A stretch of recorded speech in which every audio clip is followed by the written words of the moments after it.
Boy, oh boy, if you're a liberal, a Canadian, or especially a Canadian liberal, today was just not a good day for you. But then again, if you're a liberal, there is no such thing as having a good day. Every day's a bad day. You're perpetually confused about everything from politics to gender to whatever else. You just have no idea what's going on. I'm going to cover it all right here, though. From everything happening today, like the FBI blowing the lid off of Operation Arctic Frost, where under your dementia-ridden hero, Joe Biden, the FBI decided to apparently spy on 8 Republican senators, as well as Republican organizations, and possibly even just regular everyday citizens who were too far to the right, according to them.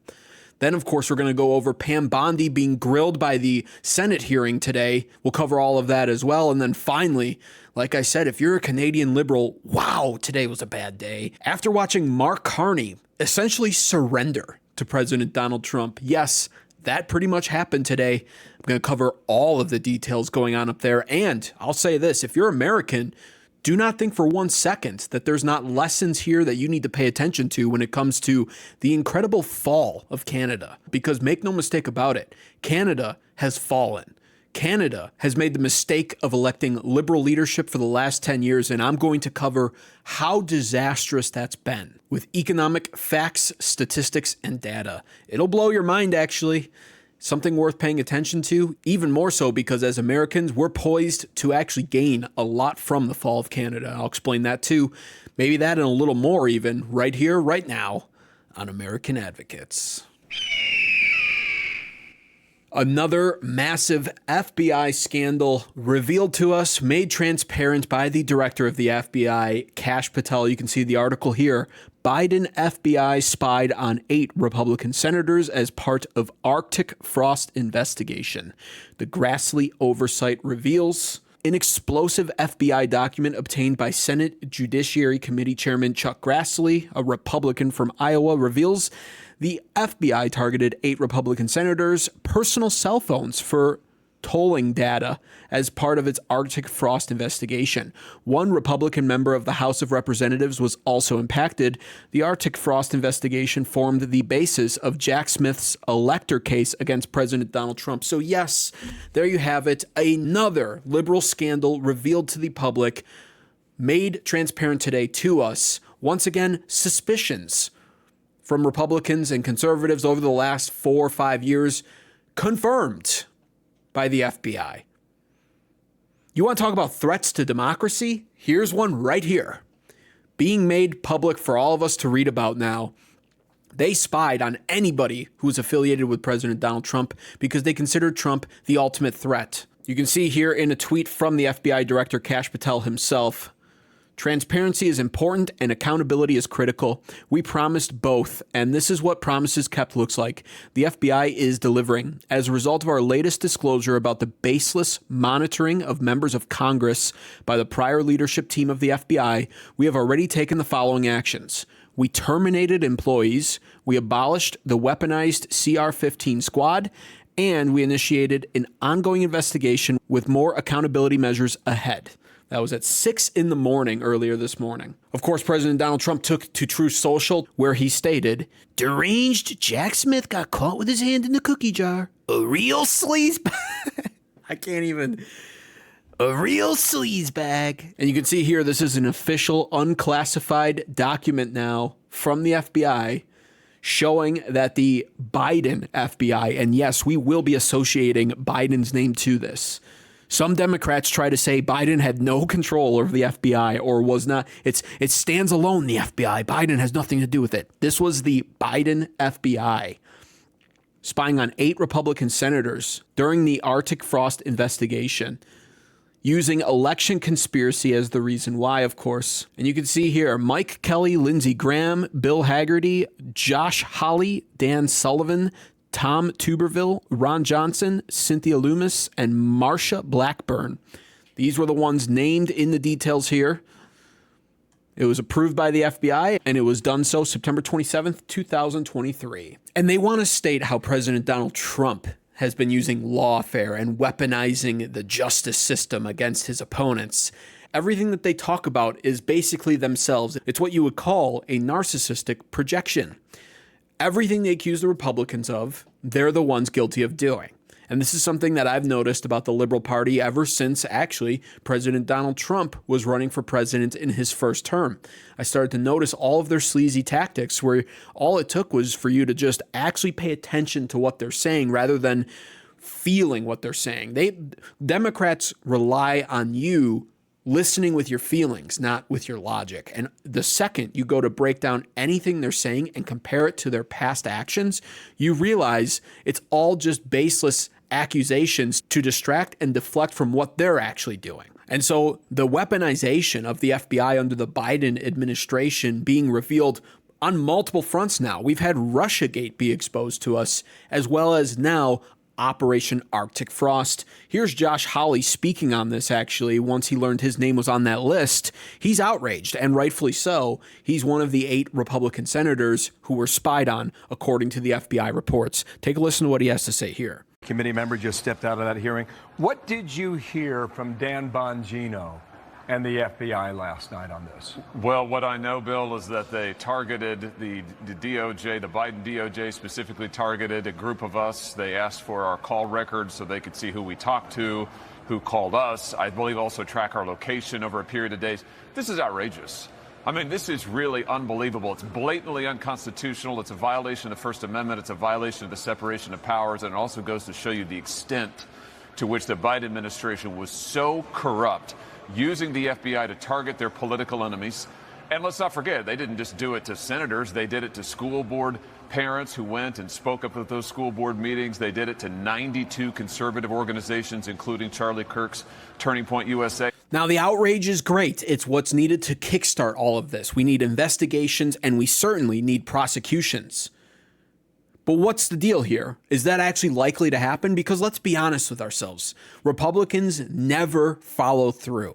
These investigations are always meant to stir outrage amongst the Republican voter base, and that they do. I'm sitting here fuming over this right now. But what I'm fuming at even more is the realization that the Republicans very likely will fail at yielding any results from these investigations, just like they've failed in the past with pretty much everything else they've ever done when it comes to obtaining justice on behalf of the American people. This will just be a colossal waste that will cost money. That's my honest to God feelings about this in this moment. Like, why should I have any faith at all in the Republican Party currently, despite them having literally all of the power politically right now? Why should I have any faith at all in their ability to investigate thoroughly enough and then have the intestinal fortitude? Because I truly believe that's what the party lacks even right now.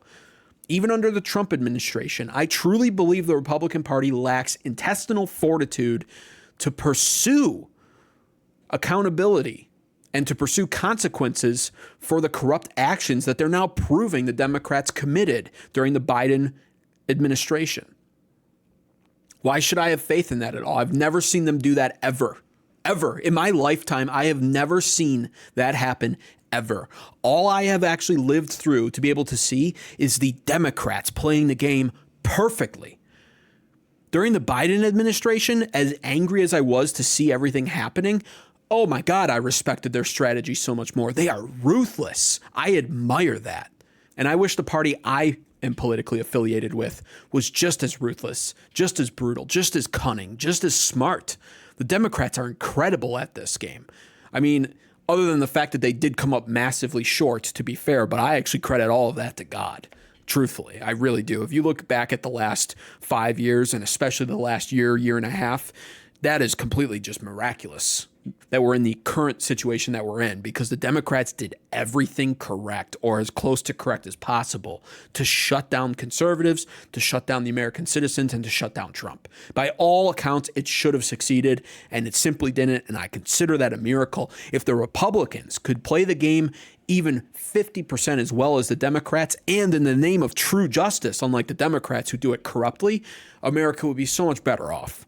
And you know, I'm not the only one who feels this way. This is General Mike Flynn on X today after learning about this Arctic frost scandal. He tweets out, "All of a sudden, the GOP wakes up when they discover they got spied on too.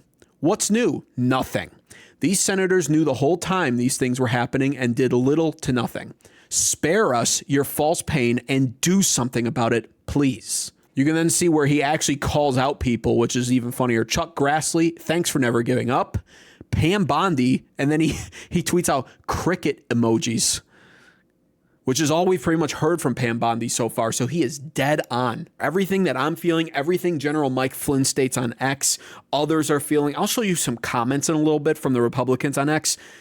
You would think, of course, this is being well received, and in some ways it is, but Republicans have woken up over the past, especially the last 8 months, and they've come to realize the same thing I'm saying right now. There's no justice being pursued here, not correctly at least, and we want justice, and we want to see consequences administered for all of these disgusting and vile actions the Democrats have gotten away with for not just the last 4 years even, but the last 8 to 9 years, truthfully. And this illustrates that right here, how it's not happening. Russia collusion hoax, number of arrests, 0. The number of arrests go all the way down on the right side. 0 arrests for the January 6th committees. 0 arrests for the Mar-a-Lago raid. 0 arrests for the Biden auto pen. 0 arrests regarding the 2020 election, which, to be fair, that one would be tough to prove. That's the stolen election conspiracy. 0 arrests regarding the Epstein files. 0 arrests for all of the COVID mishandling and mismanagement. Much of it deliberate, and we can prove that. A lot of that, at least, I feel like we can prove when it comes to Fauci, who was pardoned, of course, but still. 0 arrests regarding Benghazi. That happened years ago. Years ago. 0 arrests regarding the Doge findings, the absolute corrupt, disgusting, possibly money laundering, overspending, funding, all of that. That's all been terrible. No arrests, and 0 arrests involving the Ukraine impeachment hoax. And it could keep going on too. I mean, what we've even learned this year, because yes, the FBI is more transparent, but where's the accountability? Where's the follow through? I even have tweeted this out where I stated the transparency that Kash Patel is talking about has been nice. To some degree, it's been nice. But when you really think about it, transparency without accountability following it is actually more infuriating. I'd almost rather not know about some of this stuff, knowing that there will be no consequences handed out for any of it. That burns inside of me and makes me much more angrier than if I would have just actually not known about it, just to be honest with you. And that's a sad state to be in as a conservative. And here's part of the problem right here as well. CNN already running cover for this story. Well, what he did wasn't that bad. What Jack did wasn't that bad. He was investigating something real here, and he needed to do what he needed to do. They're already covering for it. And when you have this happening on our mainstream media with 80 IQ liberals watching it, drooling, then they go online and they literally type down what these guys say. It wasn't that bad. They needed to do what they needed to do. Your guy Trump is so corrupt anyway. He needs to be investigated. Of course they need to tap his phones. Of course they're going to tap all of the people's phones around him. And some of you MAGA conservatives are so extreme. We're terrified of you. And you deserve to have your phones tapped. That's what will happen because of this. CNN will play into that narrative. The Republican investigations into this matter will turn up nilch, having wasted millions of dollars in the process and resulting in no consequences. Here's CNN covering for it. I wonder what you make of this. I mean, was it an overreach on Jack Smith's part? Well, not only wasn't it an overreach, it's not even news. Jack Smith cites these conversations in his report. So this is not like he was trying to keep this a secret. And remember what Jack Smith was investigating. He was investigating Donald Trump's attempts to overturn the election through the use of fake electors in Congress. He was lobbying members of Congress to do just that. That was evidence in the case. So it is, of course, appropriate for him to investigate the time and nature, or at least the time and the duration of calls with members of Congress. It's a complete non-story, except that Jack Smith was doing his job. I just wonder also, why use the term spying when there was no spying that occurred? I mean, this was done by a grand jury, essentially subpoena. They did it years after the fact of these calls. It wasn't done in real time at all. So, I mean, maybe you could argue it's for political purposes if you think that the entire January 6th investigation was political, but it certainly doesn't seem to have been spying. And so there you have it. CNN, well, Jack Smith was just doing his job. And, you know, this is what happens when you're aligned with Trump, who's super corrupt. That's the narrative already. And there's nothing we can do about it. CNN will continue to perpetuate these narratives, and Republicans will do absolutely nothing about it. But I do like at least this. Josh Hawley reminding everyone that, you know, the citizens were affected by this too. It's not just 8 U.S. Republican senators. What were they looking for? Good question. I mean, who knows? This was done years after the fact, by the way. This is back in 2023 when they go and start this fishing expedition. I tell you what it looks like to me, Bill. It looks like targeting political enemies. You talk about an enemies list. I mean, this would make Richard Nixon blush. I mean, this is unbelievable what Joe Biden did. He targeted the former president of the United States, Donald Trump, when he was a private citizen. He targeted 8 Republican senators. He targeted almost 100 conservative organizations. He targeted parents who go to meetings. He targeted anybody who was in Washington, D.C. on January 6th exercising their First Amendment rights. I mean, I could just go on and on. He targeted pro-lifers who peacefully protested outside abortion clinics. This was the most out-of-control administration, the most corrupt administration when it comes to abuse of the Constitution in our history. And, Bill, we've got to have an investigation that turns over the facts of everybody who was involved in this. Who signed off on this stuff? Who knew about it? We need to know. He's 100% correct there. And, you know, with all of these citizens who are being targeted, that's why justice is so important. And with these Democrats continuing with these reckless, corrupt, ridiculous behaviors, they face no consequences for it. And therefore, there's nothing to deter them from doing it again. Right now, they're in the weakest state they've ever been in, at least in my lifetime. They have almost no power. Their party approval rating is in the toilet. And even their own voters are embarrassed to be associated with them, all the while Trump deports out what was supposed to be their future voters. So this is the time to strike. This is the time to pursue justice, to hand out consequences, and to make sure that there are proper deterrents in place to prevent future disgusting, vile Democrat actions like this from happening. Unfortunately, Republican confidence in that actually happening is what I would estimate to be at an all-time low just by gauging the amount of comments that I've seen on X over this news being announced. Take a look at some of the comments, for instance, under this post. Step 1, feign outrage. Step 2, send a strongly worded letter or maybe have a hearing. Step 3, do nothing. You can see this post right here. I wake up. You are not listening to us. Democrats do something blatantly illegal. GOP politicians are outraged, then nothing happens. Repeat cycle. Until all these bad actors are doing serious prison time, just another day in D.C. I'm sorry, but I'm a bit fed up with all of the outrage if you're not going to do anything about. Harumph, harumph, harumph. I think the real question is, what are you going to do about it from up there in the back of the bleachers? Don't talk about it. Do something about it. Put someone in jail or just piss off. Stop it, drama queen. For some reason, this causes outrage, yet 12 years ago, we were all shown proof that we are being spied on by the government by Snowden. I have zero empathy for government shills being spied on while we are all having the same done to us daily for a decade plus.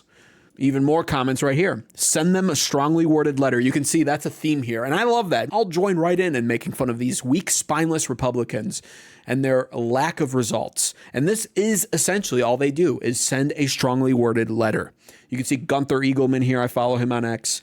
He said, LOL, you made a funny and then he quotes them, and there needs to be prosecutions with laugh emojis. Yeah, exactly.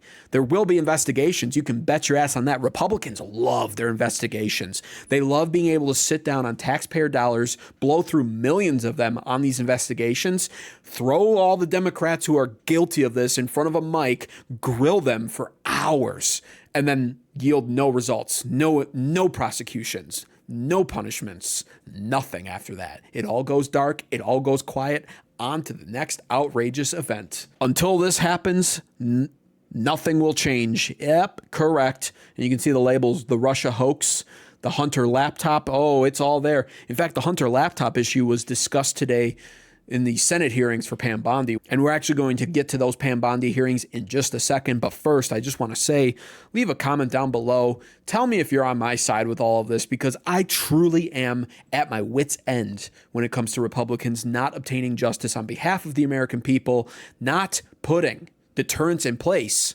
As a result, which just allows the Democrats to simply bide their time. Moments like this in time are nice. Trump is our president. We have control of the House and the Senate. Even the Supreme Court is under Republican control. But the Democrats will lay low like the cockroaches that they are. Hell, they'll even put up a massive fight using low-level district court judges to constantly persecute Trump and try to stop him every step of the way.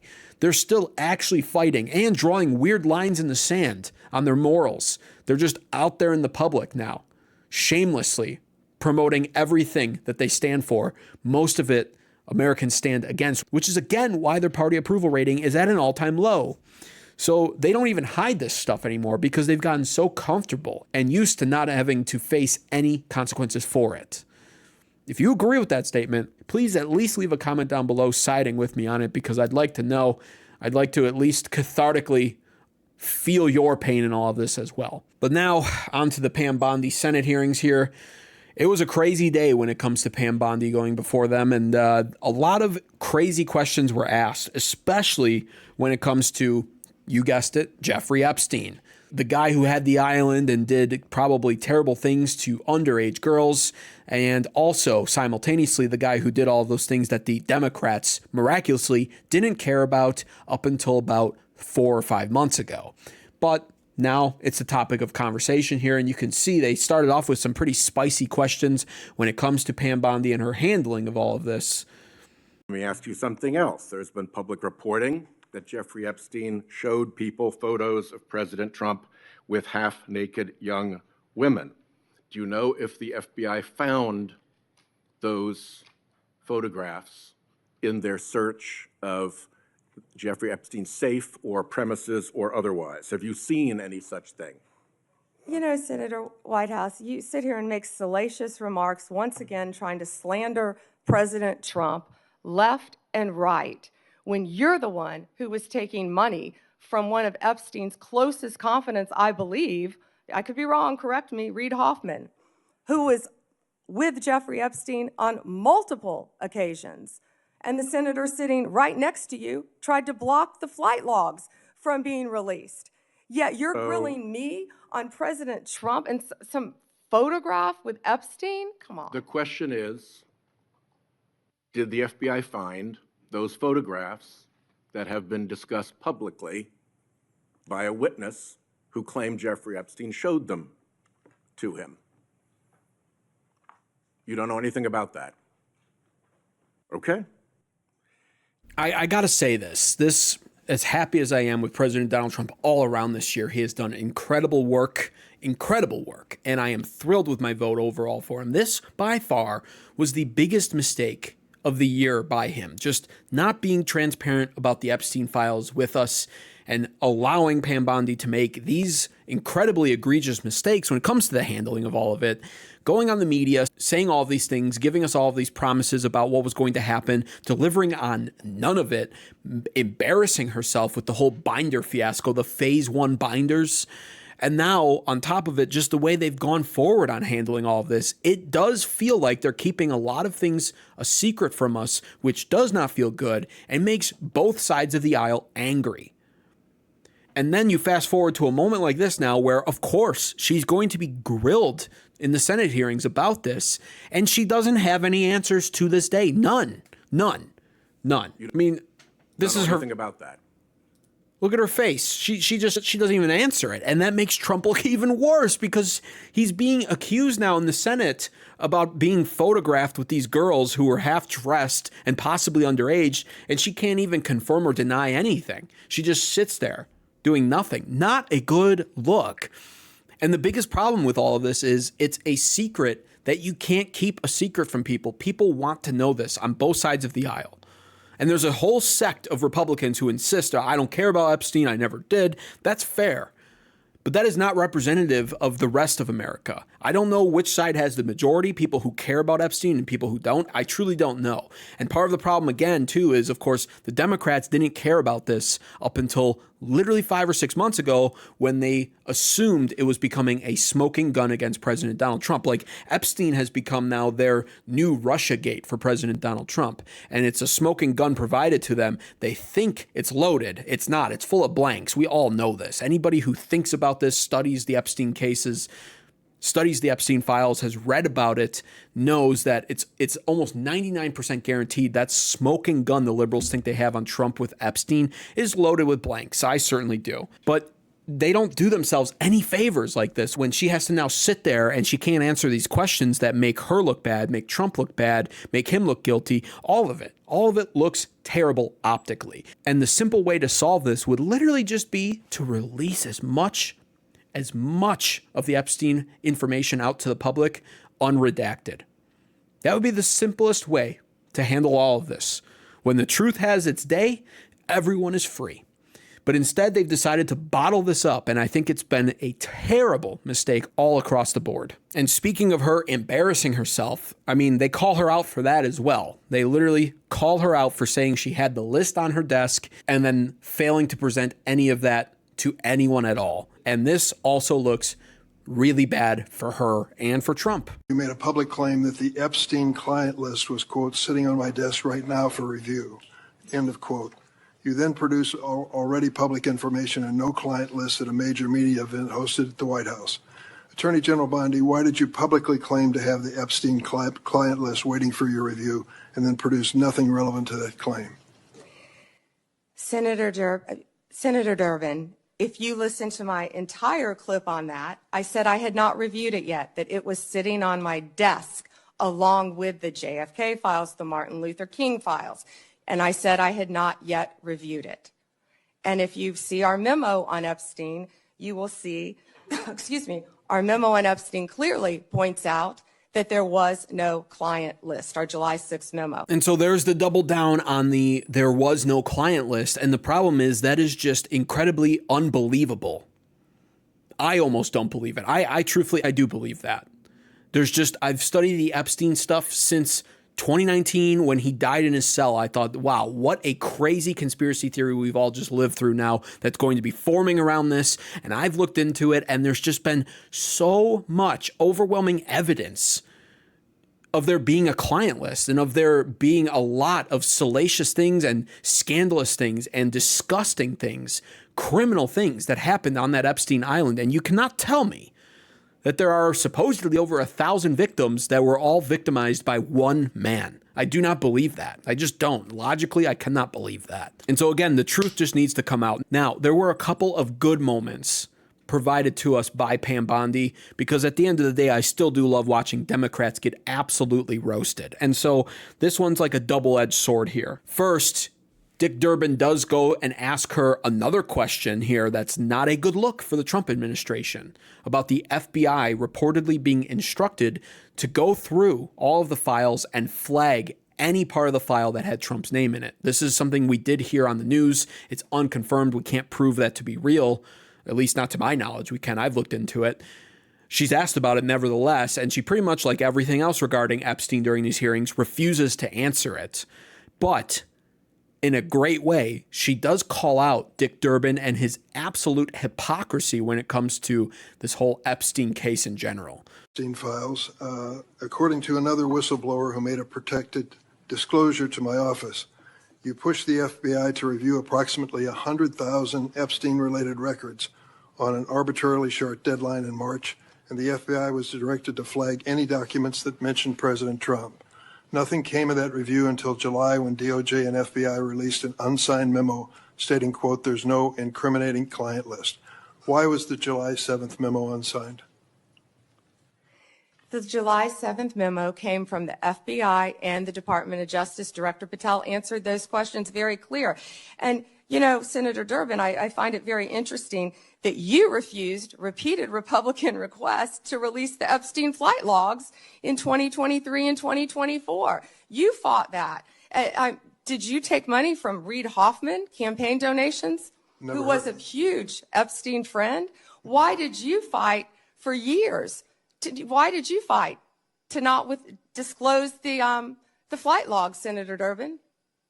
I can tell you I did not refuse. One of the senators here wished to produce those logs, and I asked her to put it in writing, and she never did. Yeah, I think Senator Blackburn would quarrel with you on that. Well, I will quarrel with you as to Reid, somebody that you mentioned I never heard of. Reid Hoffman. So who gave the order to flag records related to President Trump?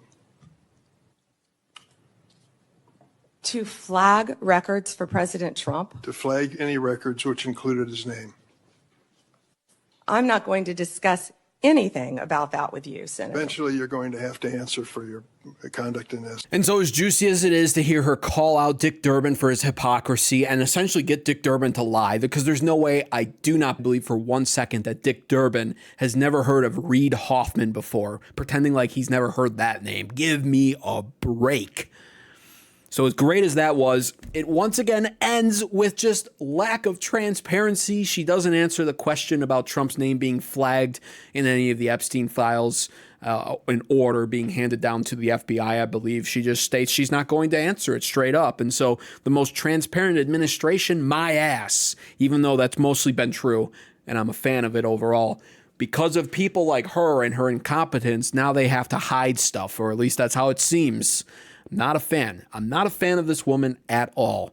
I like how she's grilling them at least and pointing out their hypocrisy, but she has not lived up to the standard that I expect out of the Attorney General. But what is funny, though, is the named Republican Marsha Blackburn here, who she said tried to get Dick Durbin's attention to release all of this information back in 2023 when Biden was president.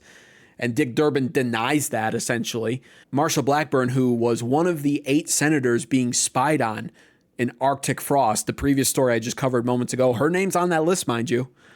She winds up stepping in right here and just shoving it all back in Dick Durbin's face. It's actually amazing to watch. Take a look. I can tell you I did not refuse. One of the senators here wished to produce those logs, and I asked her to put it in writing, and she never did. Yeah, I think Senator Blackburn would quarrel with you on that. But Well, that's I will up to the quarrel two with of you as to Reid, somebody that you mentioned I never heard of. Reid Hoffman. So who?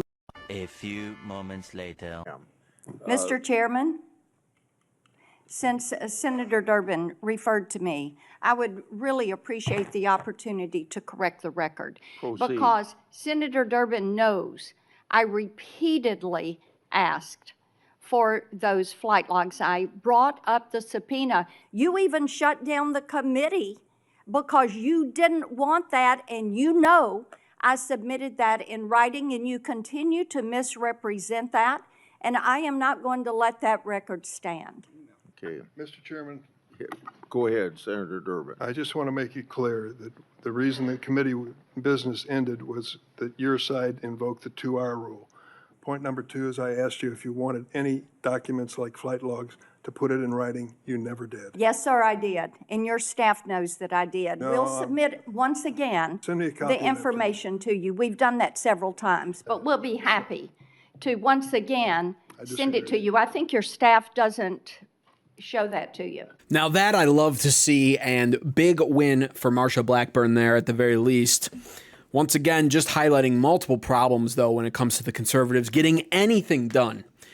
And yeah, you can blame the Democrats too, can't you? Because, of course, they sent them all the letters, and according to Marsha here, and, well, Dick Durbin's team likely just didn't present it to him or whatever. Dick Durbin's a liar, and he's got to be one of the dumbest Democrats on the panel there. So it's great to at least see him get called out and absolutely embarrassed during the Pam Bondi Senate hearings here. But going forward, I just want to show one more thing that I found interesting here. This was Pam Bondi in another topic, not Epstein, also being grilled about the Venezuelan boats that Pete Hegseth and President Donald Trump have been blowing to smithereens, these drug boats from the cartels south of the border. Yeah, the Democrat Party is outraged over this. I find it so funny every time I make a post about it on somewhere like Threads, which is a very liberal social media platform. Threads, of course, being like the Twitter X of Instagram. You should follow me on there, by the way, if you have an account, American Advocates. You can easily find me on there. I could use all of the conservative backup on that platform I can get, trust me. But they have a conniption fit every time I post the footage of a boat being blown up in Venezuelan international waters, because they insist it's probably a fisherman with his family. I kid you not. I get these comments all the time. They're like, that was probably some family on a vacation for the first time. I just like, it almost seems like a joke. It almost seems like a joke. It's like, well, what about the drugs floating around in the water? You don't know what that is. That could have been their luggage bags. I'm not kidding either. It's ridiculous. It is ridiculous to experience liberal mental gymnastics all just so that they can continue hating President Donald Trump. They insist that these Venezuelan drug cartel boats being blown up are future war crimes that Trump needs to be prosecuted on once his presidency is ended. And so, of course, they grilled Pam Bondi on this, which she has very little to do with any of this. But they wanted to know if she's given Trump any legal advice on this.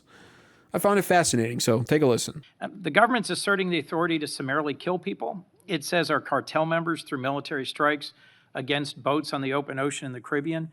Congress has never authorized such a use of military force, and it's unclear to me how the administration has concluded that these strikes are legal. I'm concerned with what the limiting principle is, whether the government could summarily kill people. It just declares our cartel members as well as unlawful combatants inside the United States, or if they were American citizens. This isn't about defending cartels, and these aren't hypothetical questions.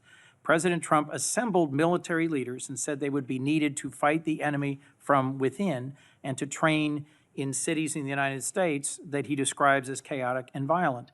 Due process is the cornerstone of our Constitution. I'm deeply concerned about the authority our president seems to be asserting to summarily kill people suspected of criminal activity outside the law. As the chief lawyer for our federal government, you have a unique responsibility to ensure maintenance of our constitutional standards. How did you conclude that these strikes on ships or boats in the open ocean are legal? Senator Coons, I'm not going to discuss any legal advice that my department may or may not have given or issued at the direction of the president on this matter. Regarding Venezuela, what I can tell you is Maduro is a narco-terrorist. Now, this was actually one question I was glad to see her dodge because truthfully, it's none of their business anyway. They're not in power. They have no say over this. And there's a whole host of decision-making process leading up to these kinetic strikes we're now seeing on these Venezuelan drug boats.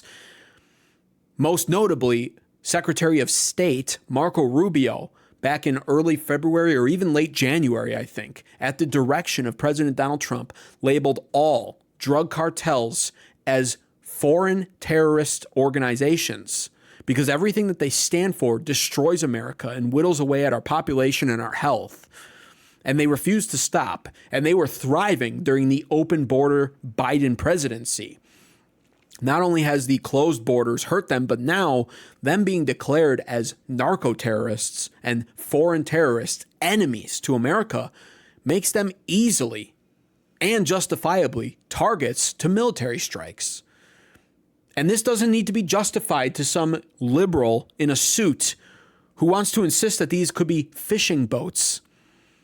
I have seen a lot of liberal propaganda in my lifetime, but that is A+ right there. That is A+ liberal propaganda. And of course, the ADIQ liberals buy it. They eat it up and they spread it all over like on my Threads account. That's a family on vacation. They're dead now. No. You know, fentanyl doesn't come out of Venezuela, right? Okay. Maybe that's true. Maybe. Or that's just a speedboat. You really think that was going to make it all the way up from Venezuela to America? No. Do you not know how this works? It's a transport boat. They're moving it up progressively, and we're stopping it in its tracks. Nobody cares about this, okay? Actually, people do care. They care in the opposite way that the liberals do. I personally, I love seeing the boats be kinetically striked. I love it. I want to see more of it. I'm happy it's 4, but I wish it was 10 already. I love the idea of being in a military conflict with the drug cartels. I don't want an all-out war, but it won't be that anyway. The cartels cannot stand up to the American military. They never had a chance. And they're scum. The cartels are scum, and they deserve what they're getting. And I guarantee you most of America, including many Democrats, feel that way as well. So I was happy to see her refuse to answer. It's none of their business. The president, at his discretion, as the commander-in-chief, is directing Secretary of War Pete Hegseth to execute these strikes and keep America safe from the drug cartels. I love it. I voted for this. And if you voted for this too, be sure to subscribe right now to American Advocates. This is the right channel for you. However, if you've ever typed on your phone with your fat, oversized thumbs that these kinetic strikes are being done on families in fishing boats, please dislike this video and never come back. But now on to our final story. I love reporting on everything that happens in Canada. I kid you not. And if you're an American right now thinking, oh, time to click off, this doesn't apply to me, I don't care about this, you're wrong. You're so wrong. So much of what's happening right now up in Canada is a valuable life lesson to the rest of us down in America. Not to mention, so much of what's happening in Canada does actually affect you as an American. Actually, tragically, if you're a Canadian hearing this, it actually is helping America. I'm going to explain all of that regarding this Prime Minister Mark Carney meeting that occurred earlier with President Donald Trump in the Oval Office, where essentially Mark Carney surrendered to President Donald Trump. Yes, he surrendered. And these elbows up liberal Canadians are going to hate hearing that, but it is completely true. And by the end of this video, you'll understand why. And honestly, this meeting today started because of this Truth Social post put out by President Donald Trump. This no doubt had Mark Carney absolutely shitting his pants, where he decided, I need to go down to Washington, D.C. immediately. Beginning November 1st, 2025, all medium and heavy-duty trucks coming into the United States from other countries will be tariffed at the rate of 25%. Thank you for your attention to this matter. And it's just at this point, Canada cannot catch a break, and it is their own fault. They voted in Mark Carney because they had Trump derangement syndrome, despite the fact that their country has been ruined by liberal policies over the last decade. And I will show you all of the statistics out there proving that Canada has been ruined by liberals over the last decade. All of it, undeniably so. And despite all of that, they threw away their children and their grandchildren's future to elect a guy who would stand up to Trump at the expense of their own economy. And we're watching that happen in real time. Every time President Donald Trump imposes more tariffs, Canada's economy crumbles. And Mark Carney knows it. That's why he hauled his ass down to Washington, D.C. to speak with President Donald Trump and to surrender to him. They're saying it's to make a deal, but Carney is left no choice at this point but to surrender. This was him arriving today. Hello, Mr. Trump. I'm here to surrender to you. Yeah, very good, Carney. It's about time. It's about time. Canada sucks. We're going to help make it great again, though. Yes, Mr. Trump. I'm here. I'm here to surrender. Whatever you want, just tell me. All right, let's go, Carney. And of course, they wind up going to sit down in this new and improved office that Trump has laced with gold. It looks so much better now, and it's more reflective of where America's heading under President Donald Trump. What does Mark Carney do pretty much right away for his opening statement?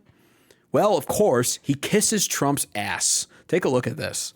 Mark, it's an honor to have you. Thank you very much. Thank you very much, Mr. President. If I may, you kindly hosted me and some of my colleagues a few months ago, and I said at the time, you are a transformative president. And since then, the transformation in the economy, unprecedented commitments of NATO partners to defense spending, peace from India, Pakistan through to Azerbaijan, Armenia, disabling Iran as a force of terror, and now, and I'm running out of time, but this is in many respects the most important. The merger of Canada and the United States. That wasn't where I was going.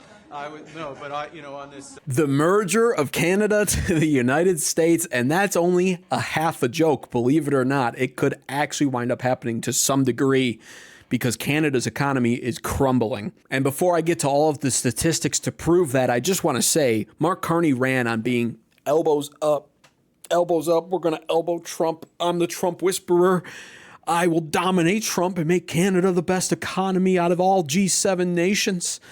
Well, has he been elbows up at all? No. I gleefully covered this report early on. Canada's new tariffs on U.S. dropped to nearly zero with some exemptions, Oxford says. This was a BNN Bloomberg report back in May of 2025 this year. Mark Carney ran on imposing tariffs and being able to enter a trade war with the U.S. and with Trump and coming out on top, and Canadians believed him. They genuinely thought that Canada could stand toe-to-toe with America, that he could stand toe-to-toe with Trump. They were completely wrong. And actually, the most juicy part about this story was that Mark Carney, even before he was sworn in, had already created the loophole for American businesses to dodge all of the supposed Canadian reciprocal tariffs that were set to be in place during this trade war with the US. So he already knew from the get-go, essentially, that he could not match Trump in force or in power. He already knew it. It was all just typical liberal grandstanding, these tariffs. They're a joke. They never went into place, essentially. Every American business pretty much was able to exploit the loophole deliberately set up by Carney and his administration to allow them to do so. So right under Canadians' noses, he was pulling off a stunt like this. And even worse, this was by far the biggest moment of Mark Carney's so far prime minister career in Canada, this digital services tax, which was essentially a scam, in my opinion, that Canada was trying to implement on companies like, I think it was Amazon and Apple, where they essentially determined, you know, if you've had Canadians as a customer, you owe us a retroactive massive tax that you will pay retroactively and continue to pay going forward. President Donald Trump was outraged by this. I remember he wound up threatening massive tariffs on Canada. I think he wanted to raise it something like up to 50%. Mark Carney wound up panicking, and you can see here on the CTV News, Canada rescinds digital services tax in a bid to advance trade talks with the U.S. And that was back in June of this year as well. And so Mark Carney not only backed down on the tariffs that he promised to impose on the United States in this trade war against us, but he also backed down immediately. I remember this all happened over one weekend. It was announced on Friday, and by Monday morning, they've rescinded it. He is not elbows up for Canada, not even close. And this is why President Donald Trump wanted Mark Carney to win. I have an entire video out on why he wanted Mark Carney to win. You should absolutely check out that video because all of it is being proven correct right now. Liberal leadership is weak, and it crumbles to strong leaders like President Donald Trump. In fact, liberal leadership is so weak that it has to just laugh at stuff like this, which it should, of course. But Mark Carney, I found this to be fascinating. This is a little side tangent here based off of today's interaction with Trump.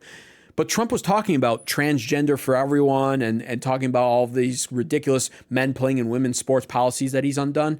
And Mark Carney giggles at it. And I'm going to explain why that's actually crazy in 1 second. Take a look at this first. We also have great policy. We have strong borders. We have no men in women's sports. Basic things.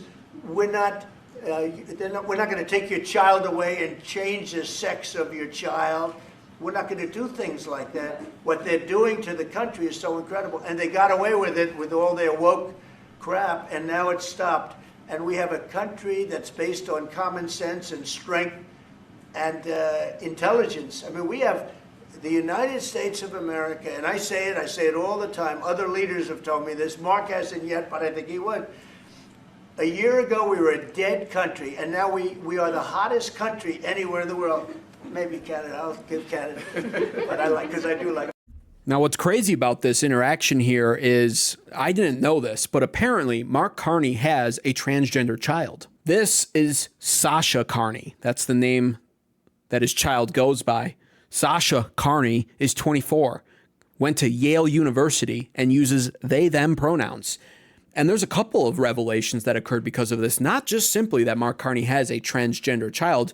Do with that information what you will, judge that information the way you want, but also Mark Carney is the most American Canadian prime minister I've ever heard about. He's moved his entire business out of Canada into America. He's profiting off that decision, by the way, because our American stock market right now is absolutely thriving.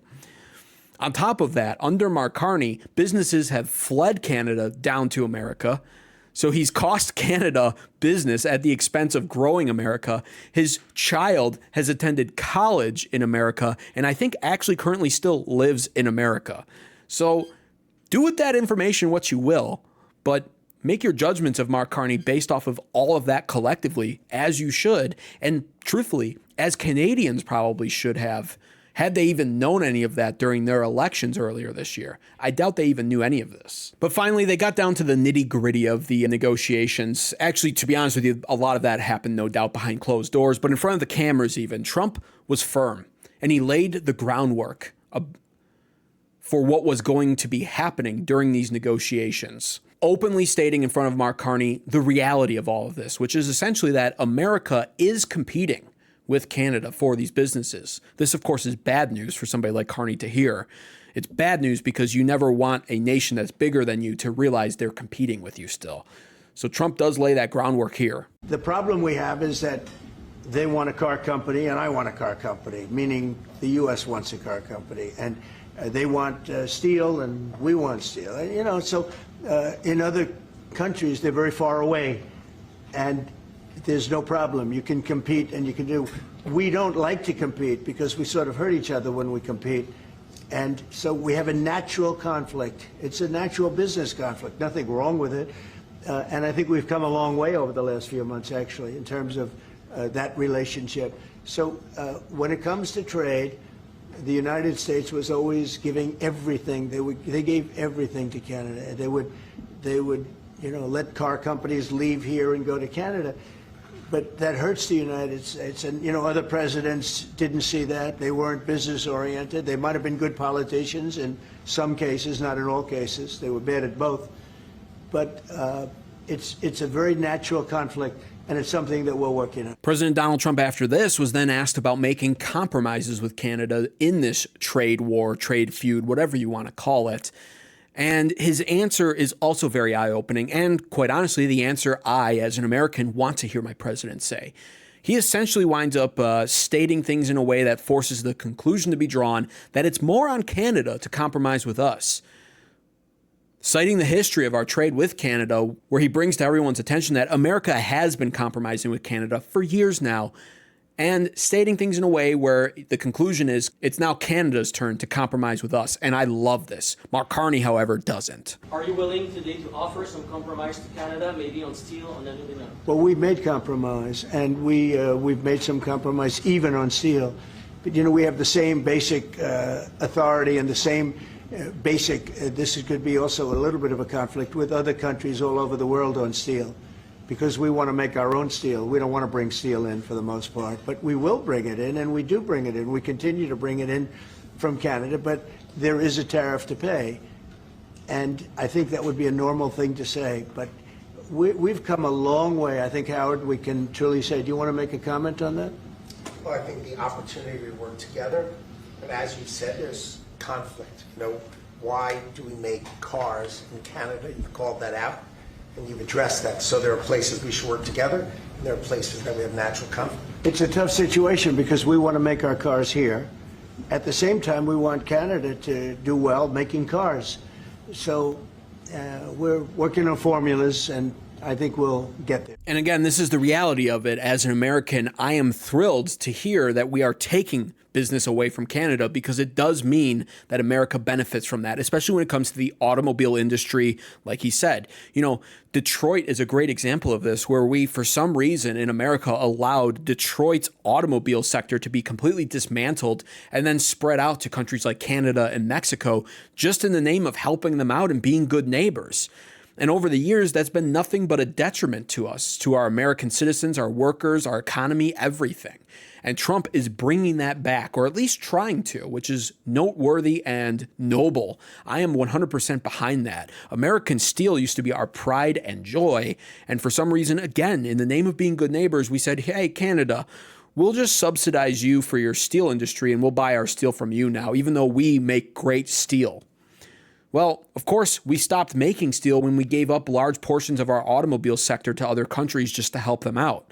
So it was a twofold thing happening, and it's been terrible for us. And it's great to see a resurgence in those sectors coming back to America under President Donald Trump. It's not great if you're Canada, and it's definitely not great if you're trying to lead Canada right now like Mark Carney is.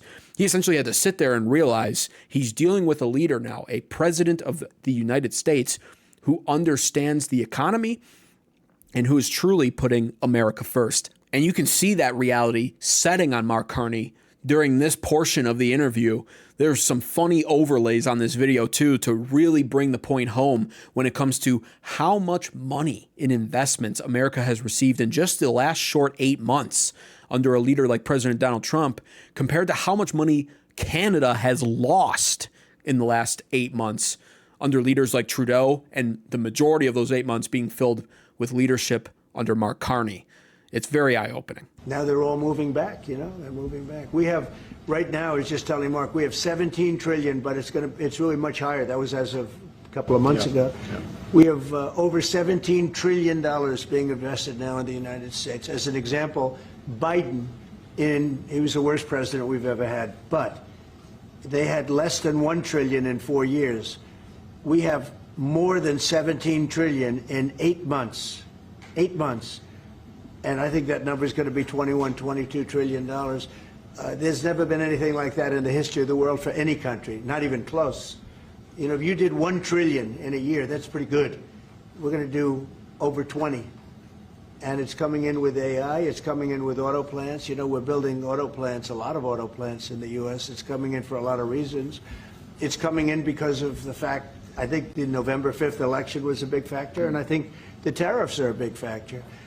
And again, we want Canada to do great, but there's a point at which we also want the same business. We're competing for the same business. And President Donald Trump says something very openly important and crucial there. The tariffs, they absolutely have been an incredible factor on both sides, Canada and America. One, a benefit, the other, not so much. And the liberal media all this time has been trying to insist that tariffs are a tax on the American people, that tariffs make everything here more expensive, that tariffs make everything better for other countries somehow. They want you to believe that, despite what you see with your own eyes. Leaders literally flying down to D.C. immediately when tariffs are announced, panicking because they know just how much of a detriment it'll be to their own countries. They know this. The media has done a halfway decent job of convincing people that tariffs are bad for Americans. But take a look at the raw data behind all of that. Like, firstly, the U.S. tariffs on Canada being tracked before Carney,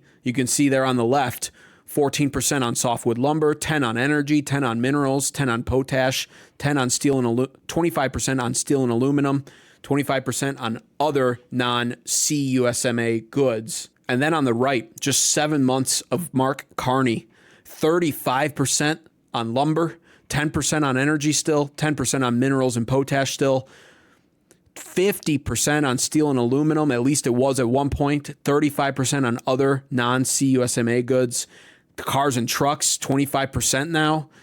Yeah, it's getting rough. 50% on copper, not good for Canada. And you can see just how bad of an effect it's been on them. Canada is struggling incredibly hard right now under the Trump tariffs. Export orders have declined at one of the steepest rates in the S&P Global Survey's history. You can see this article from the Financial Post. Canada's manufacturers suffer the largest drop in output since the pandemic as tariffs roil sector. The job cuts continue as a measure of the state of manufacturing records the 5th straight month of contracting activity. As a result of all of this, Canada has also been facing an industrial implosion. Take a look at this line graph chart right here. Canada's industrial sector is in a crisis right now. I mean, the red line signifying Canada as opposed to that black line representing America. It's a difference of night and day here. You can see the years on the bottom too, where we're currently at in 2025. There's a whole host of factors going into this. It's not just the tariffs, actually, either. This is why voting liberal is always a detriment to your country's economy over time, as well as its industrial sectors and everything. I mean, the unnecessary red tape that's been implemented on Canada's industrial sector, not just by Trudeau, but maintained and even increased red tape under the hands of Mark Carney. It's hurting their sectors even more. It's eerily reminiscent almost actually of the same red tape that the Biden presidency tried to impose on America over the last 4 years, minus of course where Trump's in now. The only difference is America woke up during their elections and they voted for a change. They voted in President Donald Trump.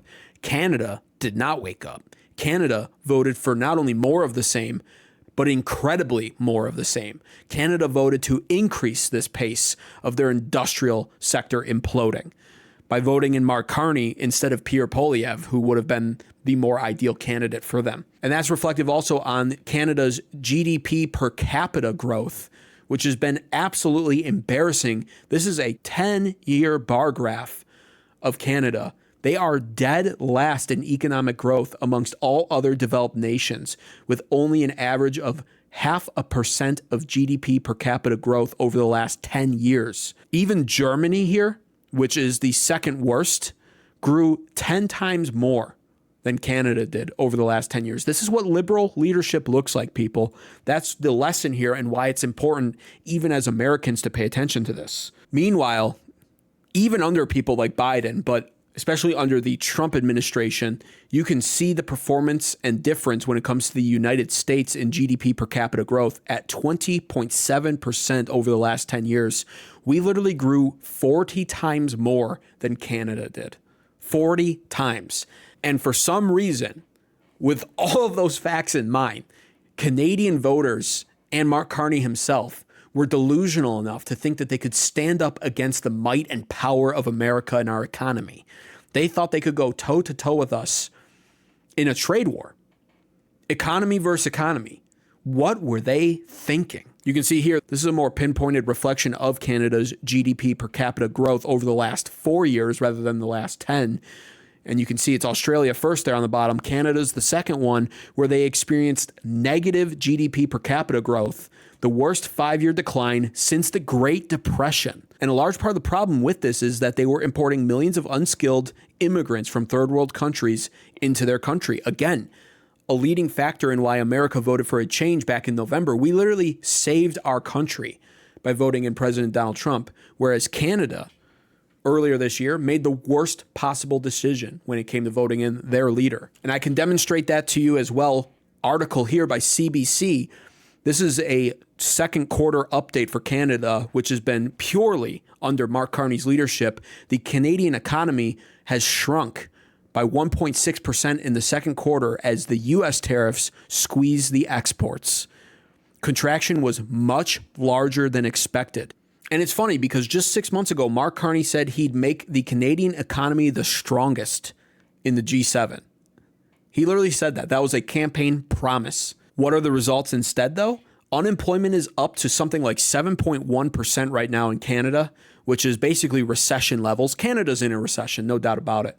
Youth unemployment is even worse. It's catastrophic. In the age range of 15 to 24-year-olds, youth unemployment has soared above 14%.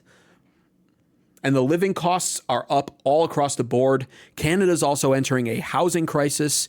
In Ontario, for instance, everything is falling apart as Mark Carney is being proven to not just be a liar, but also a fraud. He's a fraud, and he always has been. There's a comparison for you just to understand this is the second quarter performance across the board when it comes to G7 countries. You can see the negative ones there. Canada is leading the way. Negative 1.6% GDP growth for the second quarter in Canada, as opposed to America being the leader once again, coming in higher than expected, mind you, at 3.8% growth. Those growth estimates had to be revised twice, originally starting at 3%, being revised to 3.2%, and then shattering those expectations at 3.8%, all thanks to President Donald Trump. And it is for all of these aforementioned reasons that Prime Minister Mark Carney went to the White House today to surrender to President Donald Trump. And here is essentially his official statement of surrender. As it stands right now, we are the second largest trading partner of the United States. We do a lot of trade going across the border where we're cooperating, first thing. Secondly, we are the largest foreign investor in the United States. $500 billion in the last 5 years alone, probably $8 trillion in the next 5 years if we get the agreement that we expect to get. Thirdly, there are areas, as the President just said, where conflict, maybe not so much conflict, we compete. There are areas where we compete, and it's in those areas where we have to come to an agreement that works. But there are more areas where we are stronger together, and that's what we're focused on. And we're going to get the right deal for America, right deal, obviously, from my perspective, for Canada. Now, if I heard him right there, he's promising an insane amount of investments from Canada into the American economy, which again is the opposite of all of his campaign promises. When he was on the campaign, he was high and mighty against President Donald Trump. The elbows up was literally a campaign slogan created when it came to fighting America and fighting President Donald Trump. On top of that, he literally stated on his campaign trail that the relationship between Canada and America has been forever changed, and that Canada would no longer be viewing America in the same light as an ally. And my, oh my, has he not only walked back those statements over time, but now complete capitulation Carney in full effect. As if I heard correctly, he's promising $8 trillion upwards of in investments into the American economy over the next 5 years. And what's crazy about that is Canada's economy is only worth about $2.14 trillion total year over year.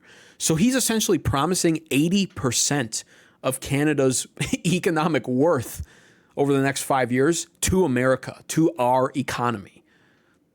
That is a complete surrender from the Prime Minister of Canada. That's why I use that term. It is a complete surrender. All of this to basically avoid being absorbed by Trump and his economy. Because that's, I kid you not, that is a much more likely scenario than people want to give credit for. Alberta right now is furious. I could make a separate video about that in and of itself. But Trump would recognize in Alberta secession if they go that route. I can almost guarantee that. America would love to do something with Alberta, like make them a U.S. territory. The amount of oil up there, as an American, I am licking my lips at that. So Canada's in major trouble, and Carney has completely surrendered. Pierre Poilievre, who should have by all means been elected over Mark Carney, was throwing a fit today, rightfully so. I'm in this weird position as an American where I truly feel sympathy for people like Pierre Poilievre. I truly do feel sympathy for Canada when it comes to at least the conservative voters up there who literally get screwed all of the time by the eastern provinces of Canada like Ontario, Quebec, etc. All those regions in Canada screw over the conservative Canadians routinely. So I feel bad. But on the other side of the coin, this is an American channel. I'm America first all the way. And so if I have to weigh out what option I prefer more, yeah, absolutely. The destruction of Canada, I'd feel bad for it, but that's just how things happen. That's just how the world works. And it's coming at the benefit of America. We will benefit from all of this at Canada's expense. And I am America first at the end of the day, so it's a win overall. It's a massive net positive for us. That's the reality of it. All that to say, though, of course, I understand exactly where Pierre Poilievre is coming from, and I do respect him. Take a listen to what he had to say here, flipping out over Mark Carney promising trillions of dollars to America.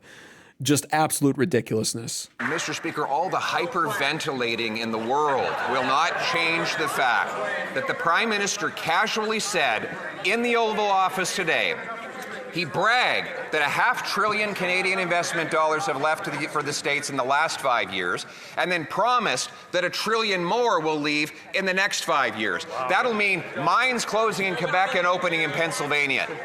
It'll mean mills closing in BC and opening in Washington State, factories closing in Ontario and going to Michigan.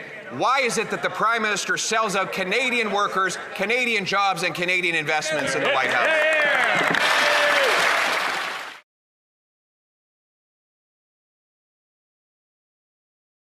Such a great speaker, makes intelligent points, actually loves Canada, has been living there, doesn't redirect businesses out of Canada like the actual Prime Minister does, probably doesn't have, to my knowledge, have children living in America like the current Prime Minister does. That is a true Canadian nationalist right there who would have put Canada first and actually would have went to the Oval Office to meet Trump with a backbone that Trump would have no doubt respected. By all means, this man should be the Prime Minister of Canada if the Canadian voters had any sense at all. And like I said, in a cruel, twisted way, I'm glad that he's not. We're absolutely ravaging and savaging Canada right now and benefiting from it. We would not be able to exploit them the same way had Pierre Poilievre been their Prime Minister. I respect him so much, though. And every time I see him speak, I just think, God, Canada, not that they'll understand this term because they don't really watch American football, but Canada fumbled big time. That's the reality of all of this. And you know, this has been predicted from the start. There's this really smart political commentator on YouTube I want you guys to check out if you get a chance. Highly recommend subscribing to his channel. And he called this. He literally stated, you know, Trump wanted Mark Carney to win. He stated this while Canadians were celebrating, putting out a video stating, this is what Trump wanted, you idiots. And so many comments under there stating that that guy didn't know what he was talking about. They're funny to read now, let me tell you. They're very funny to go back and look at those comments now. Here he is right here. It's this cool channel called American Advocates. I highly recommend you go check that channel out, subscribe to it, and check out this video, literally titled, This is why Trump wanted Mark Carney to win. With a liberal in office like Mark Carney up in Canada who will be making stupid economic and resource decisions, America is now primed to take advantage of those decisions and to profit off of them. We will fill the void that Canada cannot for their own customers and ultimately wind up replacing them. That handsome devil was absolutely correct. That's exactly what's been happening. We've been filling their void because of the massive amounts of red tape that Mark Carney kept in place from the former Trudeau administration, and also applied more red tape to his industrial sectors. All of that. America's taking advantage of it. And on top of that, businesses are fleeing Canada and reopening down in America, benefiting the American economy, all in the name of avoiding Trump tariffs and avoiding Canada's disastrous economy and ultimately their disastrous fall. It's all coming into fruition just like this guy said it would. This is why you never want to vote in a liberal leader if you care about your country's economy. But this is also why, if you want your country to be able to take advantage of other countries, you pray night and day that they'll vote in liberal leaders for their countries because it makes them much weaker and easier to take advantage of. That's the moral of the story here if you're an American. If you're a Canadian, the moral of the story is you need to call for another election because your country allows that, and you need to do that immediately. And you need to get Mark Carney out, and you need to get Pierre Poilievre in. What are your thoughts and opinions on all of this, though? Leave a comment down below letting me know what you think, and thanks for watching.